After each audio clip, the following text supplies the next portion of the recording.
جن میں پہلا الافضل بن صلاح الدین، دوسرا العزیز عثمان اور تیسرا الظاہر غازی تھا۔ سلطان صلاح الدین ایوبی رحمۃ اللہ علیہ اپنے اس بیٹے کی ذہانت اور دلیری سے واقف تھے، لہٰذا سلطان چاہتا تھا کہ میرا بیٹا میری طرح مدرسوں میں اچھی تعلیم حاصل کر کے ایک بڑا عالم بنے۔ لیکن سلطان کا بیٹا اپنے باپ کی طرح عظیم جنگجو بننا چاہتا تھا، لیکن اپنے باپ کی بات سے انکار نہیں کر سکا، اور سلطان کے بیٹے نے ایک مدرسے میں تعلیم حاصل کرنا شروع کر دی۔ وہ مدرسہ کوئی بڑا مدرسہ نہیں تھا، وہ ویسا مدرسہ تھا جس میں غریب، مزدور، لوہار، کمہار، قاضی، وزیر اور سلطان کے فرزند بھی تعلیم حاصل کر رہے تھے۔ یہ آج کے دور کا مدرسہ نہیں تھا کہ جس میں بڑے بڑے لوگوں کے بچے تعلیم حاصل کریں تو ان میں غریب کا ایک بھی بچہ دکھائی نہ دے۔ یہ اس دور کا مدرسہ تھا، یہ سلطان صلاح الدین ایوبی رحمۃ اللہ علیہ کا دور تھا۔ چونکہ سلطان صلاح الدین ایوبی رحمۃ اللہ علیہ کا بیٹا اپنے باپ کی بات سے انکار نہ کرتے ہوئے مدرسے میں تعلیم حاصل کرنے کے لیے چلا گیا۔ وقت گزرتا رہا لیکن سلطان کے بیٹے کا دھیان بالکل پڑھائی کی طرف نہ ہوتا تھا۔ وہ ہر وقت یہی سوچتا تھا کہ میں بڑا ہو کر ایک اچھا جنگجو کیسے بنوں گا، میں کس طرح دشمنوں کے سینے کاٹوں گا، کس طرح ان کی گردنیں کاٹوں گا، اور اسی دھیان میں اس کا دن گزر جاتا اور اسے کچھ بھی سبق یاد نہ رہتا۔ جب ایک دو مرتبہ ان کے امتحانات ہوئے تو امام صاحب نے سلطان صلاح الدین ایوبی رحمۃ اللہ علیہ کو پیغام بھیجا کہ حضور آپ کے بیٹے کا پڑھائی میں بالکل دھیان نہیں ہے، لہٰذا آپ مہربانی فرما کر اپنے بیٹے کو یہاں سے لے جائیں۔ سلطان صلاح الدین ایوبی رحمۃ اللہ علیہ نے جب یہ سنا تو غصے کے عالم میں ایک خط اپنے بیٹے الافضل بن صلاح الدین ایوبی کی طرف لکھا اور اسے کہا کہ اگر تم اس سال امتحان دینے میں کامیاب نہ ہوئے تو تم واپس گھر مت آنا۔ جب یہ خط اس کے بیٹے نے پڑھا تو وہ دل و جان سے محنت کرنے لگا کہ اگر میں کامیاب نہ ہو سکا تو اپنے باپ کو کیا منہ دکھاؤں گا، لیکن پھر بھی اس کا دل و دماغ اپنے مقصد کی طرف تھا، لہٰذا وہ اس بار بھی امتحانات میں فیل ہو گیا اور اب مدرسے والوں نے اسے اپنے گھر کی طرف بھیج دیا۔ جب طالب علموں کا قافلہ مدرسے کے باہر نکلا تو سلطان صلاح الدین ایوبی رحمۃ اللہ علیہ کے فرزند نے دل میں سوچا کہ اگر میں ان تمام طالب علموں کے قافلے کے ساتھ اپنے گھر گیا تو میرے بابا مجھے اپنے سینے سے نہیں لگائیں گے اور اپنے بابا کی آنکھوں میں اپنے لیے میں یہ نفرت برداشت نہیں کر سکوں گا۔ لہٰذا اسی وقت اسی مدرسے کے پاس سے ایک قاضی صاحب کا قافلہ گزر رہا تھا، لہٰذا سلطان کے بیٹے نے چپکے سے اپنا بیس بدلا اور قاضی صاحب کے قافلے میں شامل ہو گیا۔ جب طالب علموں کا قافلہ محل کے قریب پہنچا تو قافلے کے سپہ سالاروں نے بتایا کہ سلطان صلاح الدین ایوبی رحمۃ اللہ علیہ کا فرزند الافضل بن صلاح الدین قافلے میں موجود نہیں ہے۔ جب یہ بات تمام لوگوں نے کہی تو سلطان کو اسی وقت پتا چل گیا کہ میرا بیٹا امتحانات میں فیل ہونے کی وجہ سے واپس نہیں آیا، لہٰذا سلطان صلاح الدین ایوبی رحمۃ اللہ علیہ اپنے سپاہیوں کے ساتھ اپنے بیٹے کی تلاش میں نکل پڑے۔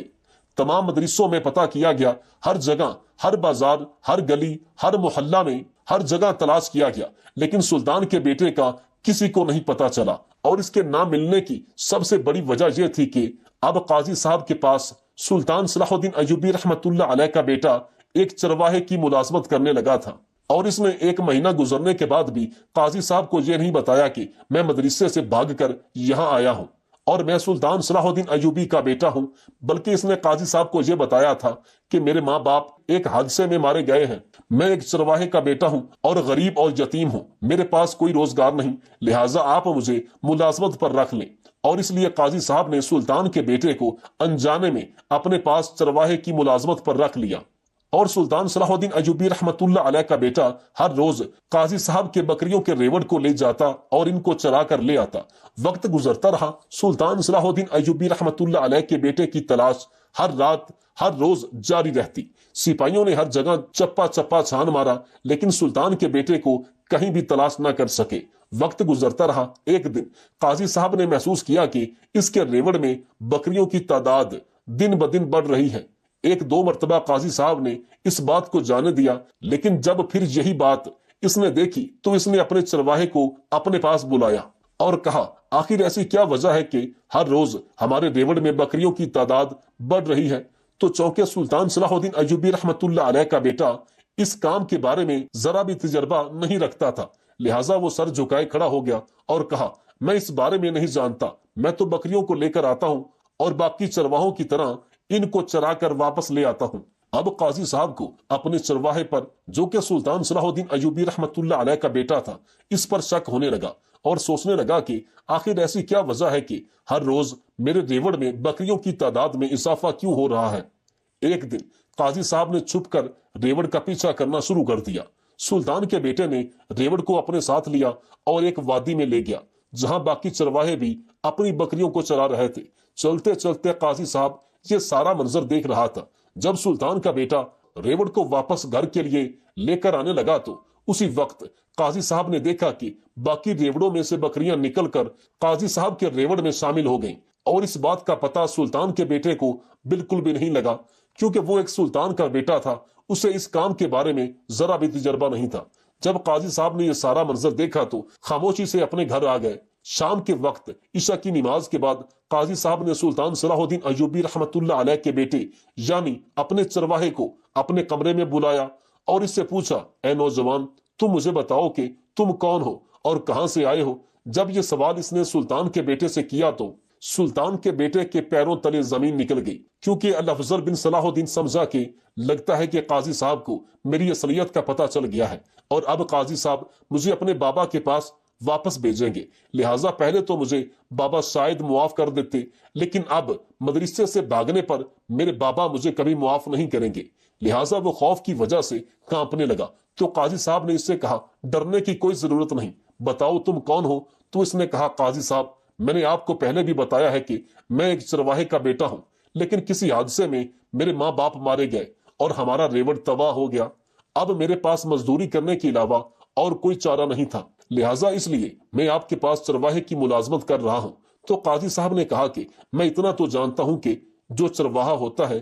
اسے اتنا تو معلوم ہوتا ہے کہ اس کی اپنی بکریاں کون سی ہیں اور دوسرے ریوڑ کی بکریاں کون سی ہیں۔ جب میرے ریوڑ میں دن بدن اضافہ ہونے لگا تو میں نے تمہارا پیچھا کیا اور مجھے معلوم کرنے پر پتا چلا کہ تم ریوڑ کو واپسی پر لے کر جب آتے ہو باقی چرواہوں کی بکریاں اپنے ساتھ لے آتے ہو، اور اس لیے ہمارے ریوڑ میں دن بدن اضافہ ہو رہا ہے۔ اگر تم چرواہے کے بیٹے ہوتے تو تمہیں اس بات کا ضرور پتا ہوتا، لیکن تمہارے پاس کوئی تجربہ نہیں تھا۔ جب یہ بات قاضی صاحب نے کہی تو اس نے کہا، بے شک میں چرواہے کا بیٹا نہیں ہوں، لیکن میں اس حقیقت سے پردہ نہیں اٹھا سکتا کہ میں کس کا بیٹا ہوں۔ پھر اس نے قاضی صاحب کو کہا، قاضی صاحب، اگر آپ مجھے ملازمت پر رکھنا چاہتے ہیں تو بے شک رکھیں، ورنہ میں کہیں اور چلا جاؤں گا۔ قاضی صاحب نے الافضل بن صلاح الدین کی باتیں سنی تو قاضی صاحب نے اس کے ساتھ ایک اور چرواہے کو ملازمت پر رکھ لیا اور کہا، تمہیں کہیں جانے کی ضرورت نہیں، تیرے ساتھ یہ چرواہا ہر روز جائے گا اور تم اس کے ساتھ رہنا۔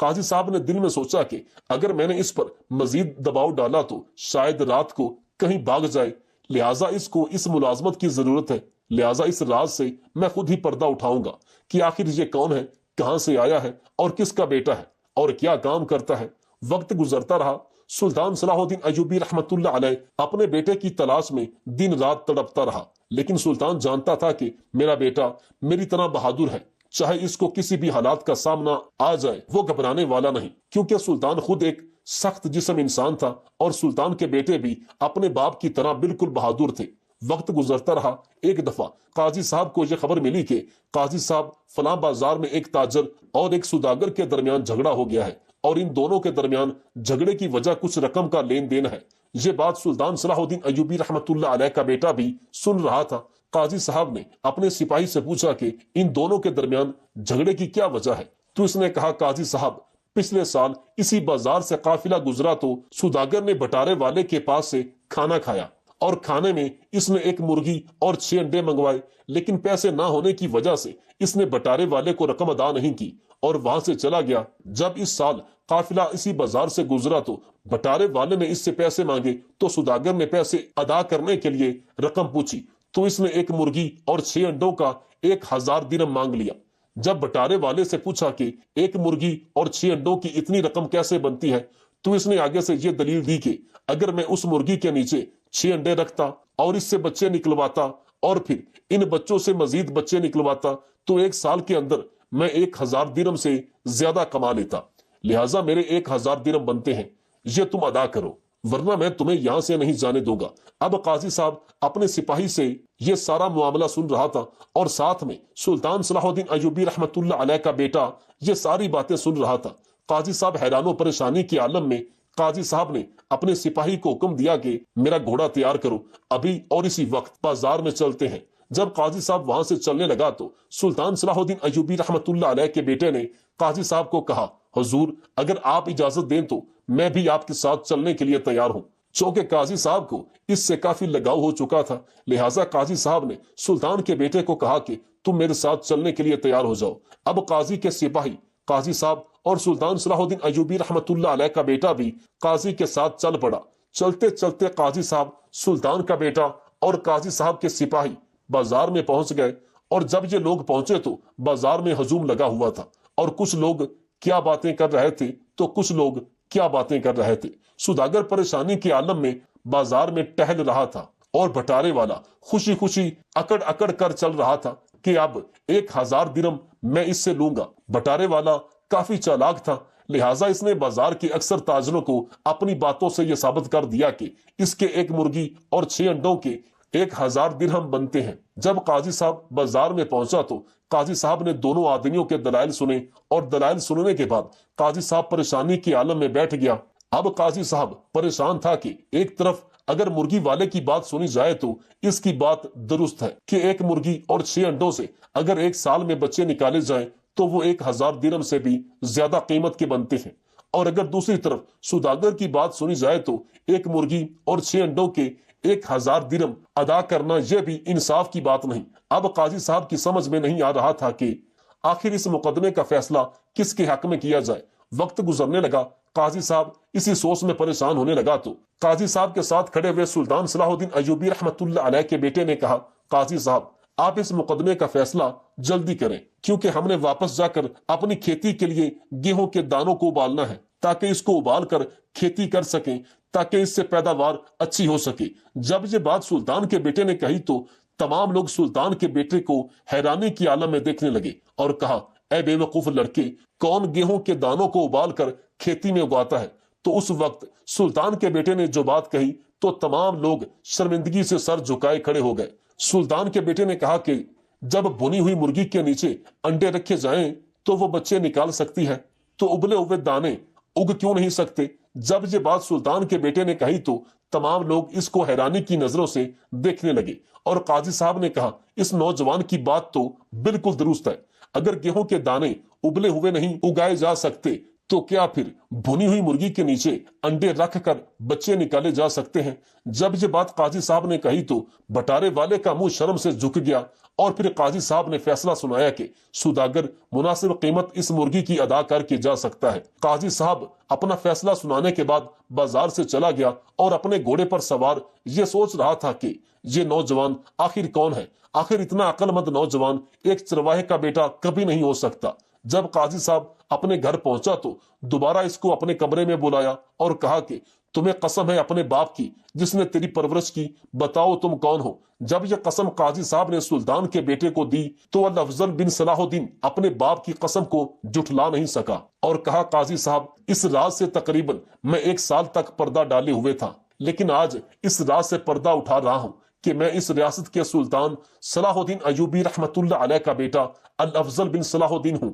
جب یہ بات قاضی صاحب نے سنی تو اس کے پیروں تلے زمین نکل گئی، اور اسی وقت قاضی صاحب لڑکھڑاتے ہوئے گر گیا اور کہا، اے نوجوان، تم نے یہ کیا کر دیا؟ تم نے میرے ہاتھوں سے اتنا بڑا گناہ کروا دیا۔ تم اتنے عظیم سلطان کے بیٹے ہو کر میرے پاس چرواہے کی ملازمت کرتے رہے ہو۔ تو سلطان کے بیٹے نے کہا، اس میں تمہارا کوئی جرم نہیں، یہ میرا جرم ہے، تمہیں شرمندہ ہونے کی کوئی ضرورت نہیں، تم نے مجھے اپنے بیٹوں سے کم نہیں رکھا، لہٰذا تمہیں شرمندہ ہونے کی ضرورت نہیں۔ تو قاضی صاحب نے سلطان کے بیٹے کو اپنے گلے سے لگایا، اور اسی وقت قاضی صاحب سلطان کے بیٹے کو لے کر سلطان صلاح الدین ایوبی رحمت اللہ علیہ کے پاس پہنچ گیا۔ جب سلطان نے اپنے بیٹے کو دیکھا تو سلطان کے خوشی سے آنسو آ گئے، اور پھر قاضی صاحب نے سلطان کو ساری بات تفصیل سے بتائی اور کہا، اے میرے سلطان، بے شک آپ اتنی بڑی سلطنت پر حکومت کرتے ہیں، لیکن آپ دوسری طرف سوچیں کہ آپ اپنے بچوں کے باپ ہیں، نہ کہ ان کے سلطان ہیں، لہٰذا آپ اپنے بچوں سے ایسا رویہ نہ رکھیں